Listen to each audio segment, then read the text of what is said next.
Hey, what's up guys? MLTricks here, and in today's video, I'm going to be performing and then teaching you how to do this card trick that Matt Franco performed on the ESPN show First Take a couple months ago.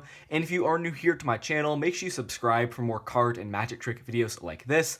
And also guys, we are coming up on 30,000 subscribers, and once we hit that milestone, I will be announcing an Amazon gift card giveaway that will be taking place on the channel. So once again, if you are new here to my channel, make sure you subscribe. And anyways, let's get right into this performance. Okay, so I'm going to start off this trick by shuffling up the deck, just like so.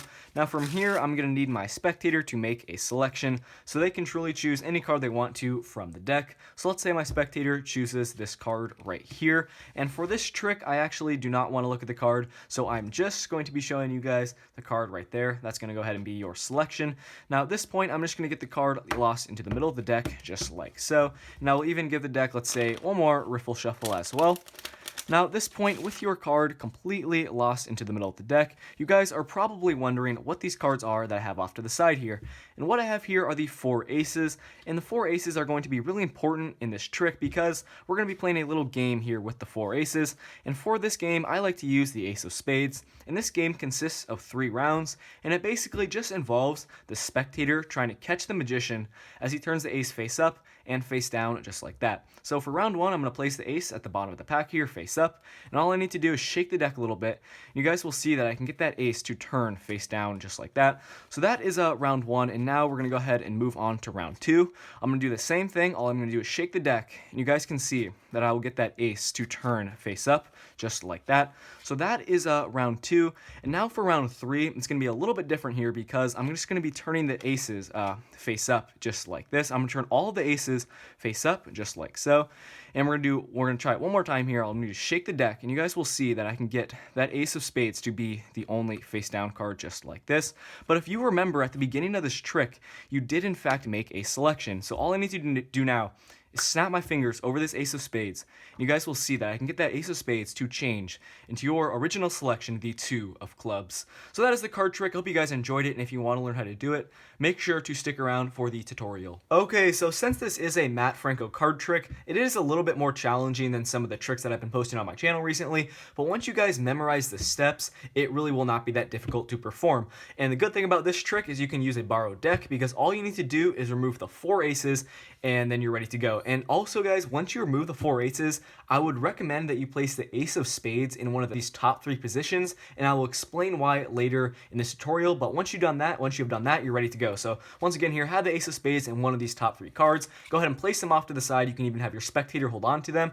And from here, you can just start off the trick by having your spectator shuffle up the deck because there is no setup to the trick from here. So they can just shuffle up the cards as much as they want to. And from here, you're going to have them choose a card. They can choose any card they want to from the deck. So once they have chosen their card, just tell them to look at it, memorize it, and you're not going to see it. But for the purpose of the tutorial, we'll go ahead and turn it over. So in this case, we have the 5 of diamonds. And all you need to do here, guys, is just control the card to the top. And the way I did in the performance was pretty simple. So you just break open about half the pack. You go ahead and place their card in, just like this, face down. You push it in with your thumb. I transferred this thumb break to a pinky break, just like so in my other hand. Then I just cut the cards right to the top. So I took half the cards on the top, cut them down from the break, the rest of the cards from the break, brought those down, then the bottom half of the pack here, brought that to the top, and you've just controlled their card to the top. You guys can use any method you want to. It works just fine. Now from here, just to make it a little bit more convincing that their card is completely lost into the deck, I just did a riffle shuffle maintaining their card on the top of the deck. So I just finished with my right hand here, just like that. That works fine. Then you guys can do, any false cuts you want to as well. Now at this point, this is where you bring the 4 aces into play, and while your spectators handing you the 4 aces, or you're bringing their attention to those 4 aces, all you need to do is get a pinky break above their selection, which is at the top of the deck.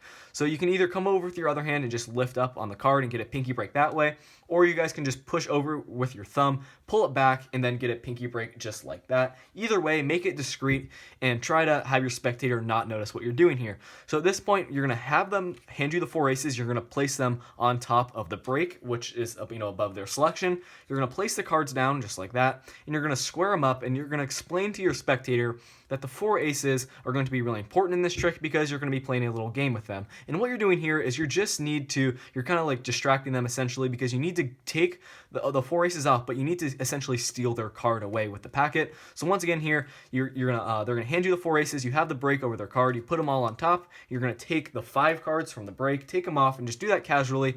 And tell your spectator you're gonna be playing a game with the 4 aces. So what you're gonna do here, you can go ahead and spread them out just like this, and really be careful here when you spread out the cards. When you get to this final ace, don't accidentally spread this final ace out a little bit, because you will reveal that face down card.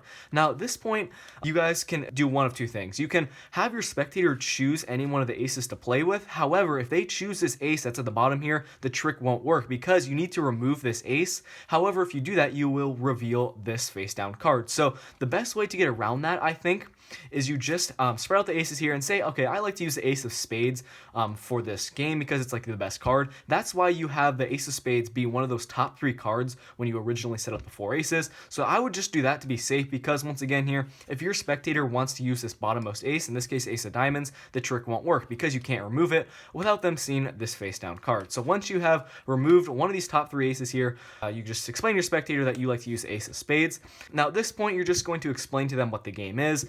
All the game is you're going to tell them to watch as you secretly turn the card ace face up and face down, and you're going to explain to them that there are 3 rounds, and you're going to start off with round 1 by placing the ace face up at the bottom of this pile here.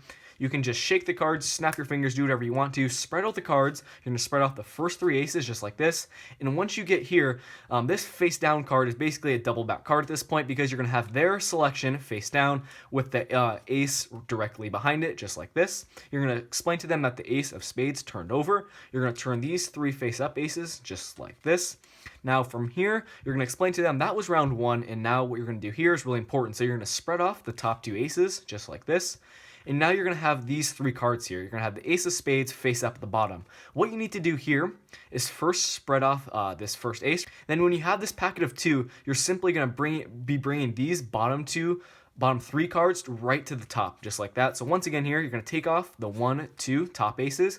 You're going to split off this 3rd ace, and you're going to be showing them that you have 4 aces here, but in reality, this is a packet of 2. You're going to be taking these 3 cards, bringing them right to the top, and from here, you're ready to move on to round 2. You're going to explain to them, you can snap your fingers, give the deck a little shake. Now from here, this is really important. So you're going to basically show them the ace of spades turned face up, but what you guys need to do is reverse count these cards. So what you're going to do is you're going to say, okay, you just shook the deck a little bit, snap your fingers. You're going to show them that the ace of spades is face up. You're going to go 1. You're going to reverse count. You're going to bring this card directly on top of it. And you're going to take this face up ace, you're going to put that directly on top of that. So like I said here, guys, you guys are reverse counting these cards. Now from here, you're going to have this packet of 2. You're going to have the 2 aces at the bottom. You're simply going to bring these to the top, just like that. Now from here, that you're going to explain to them that was round 2, because you got that ace of spades to turn face up. Now this is the final round. You're going to explain to them this is going to be a little bit different, because you guys are going to be turning these aces face up now. So you're going to have 2 aces at the top of the deck, just like this. You're going to say, okay, we have 1 ace, I have 2 aces. Now this is really important here. So you're going to have the ace of spades, which is going to be face up, and then these 2 face down cards are going to be their selection in the final ace, just like this. You're going to need to take this ace of spades. You're going to need to take 2 cards. So you're going to kind of pull down this bottommost card here with your pinky, just like that. You're going to take this ace of spades as 1 card. It should be in the 3rd position now. Make sure you keep it square here. Really be careful not to flash this face down card. So keep it as square as possible. And then you're going to take that packet of 2. Then you're going to take this final card, which is going to be the ace of hearts. You're going to turn it face up just like this. Now at this point, your spectator thinks this is just 4 aces, but in reality, you're going to have their selection back to back with this ace of spades, just like that. Once again here, guys, keep the cards as square as possible. So once you have the cards square, just like this, you're going to explain to them, and once again here, guys, their selection is right behind this ace of spades. You're going to have the cards square, just like this. You're going to explain to your spectator that you're going to try and turn the ace of spades face down one more time. You can shake the deck a little bit, and you guys need to do this move. It's quite simple. So you're going to be holding the deck in your right or left hand, depending on what's more comfortable. Your thumb's going to be at the bottom. You're going to have your 3 fingers at the top of the deck, and your pinky is going to be kind of resting on this corner. What you guys are going to do here is take your thumb, you're going to slide off this first ace of clubs, just like this. You're going to use your index finger to slide off this bottom, this card that's on the bottom. which is going to be another ace. And then you're going to come over with your middle finger, and you're going to slide off this card, which is going to be their selection. And your spectator is going to think this is the ace of spades, but in reality, it is their selection. And what you guys have here is the two aces, the ace of hearts and then the ace of spades. So one more time here. This is what you guys are going to do. You're going to slide off with your, just think of it, thumb, index, middle. So you're going to slide off the first card with your thumb, the second card, which is going to be this backmost card here, with your index. Your middle finger is going to be sliding to the third card, and you're going to explain to your spectator you got the ace of spades to turn face down. Snap your fingers, take it out, make sure you keep it face down, then square these four cards here. Your spectator is going to think this is 3. You're going to square up these cards just like that, place them on the rest of the deck casually, and you're going to explain to your spectator they made a selection at the beginning of this trick. You can snap your fingers, do whatever you want to, and show them that the ace of spades changed into their original selection, the 5 of diamonds. So that is what this trick is. Guys, I know this trick is a little bit more challenging than some of the tricks that I have been posting before, so go ahead and rewatch any parts of this tutorial that you need to in order to completely master this trick. I definitely recommend you guys perform this one. It has a really powerful effect on your spectator. So that is going to conclude the performance and tutorial for this really cool Matt Franco card trick. And if you are new here to my channel, make sure you subscribe for more card and magic trick videos like this. If you like the video, leave it a thumbs up. Thank you so much for watching, and I will see you guys in my next video. Peace out.